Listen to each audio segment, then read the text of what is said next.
Mundra city police આયોજિત cricket ટૂર્નામેન્ટમાં દોસ્તી 11નું 6 વિકેટે વિજય પોલીસ અને પબ્લિક ગ્રુપ દ્વારા આયોજિત ફ્રેન્ડલી નાઇટ ક્રિકેટ ટૂર્નામેન્ટ 2026નું આયોજન મુન્દ્રા તાલુકાના ધ્રબ ગામે કરવામાં આવ્યું હતું.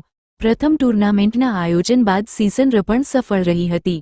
છેલ્લા 2 વર્ષથી મુન્દ્રા તાલુકાના ધ્રબ ગામે ખેલદિલીની ભાવના સાથે આ વર્ષે પણ મુન્દ્રા સિટી પોલીસ આયોજિત આ ટૂર્નામેન્ટમાં 4 ટીમોએ ભાગ લીધો હતો. આ ડે નાઇટ ક્રિકેટ ટૂર્નામેન્ટમાં પોલીસની ટીમ નિર્ણયના પહોંચી હતી, જ્યારે એક ધ્રબ ગામની સ્થાનિક ટીમ સાથે પોલીસ સ્ટાફ વચ્ચે ફાઇનલનો નિર્ણાયક મુકાબલો થયો હતો, જેમાં દોસ્તી 11ની ટીમે 6 વિકેટના ભોગે 107 રનનું લક્ષ્ય હાંસલ કરી ભવ્ય વિજય થયો હતો.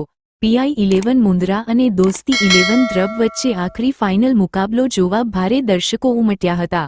આ ટૂર્નામેન્ટમાં વિજેતા team Dosti 11 Wasim Sameja man of the series થયા હતા.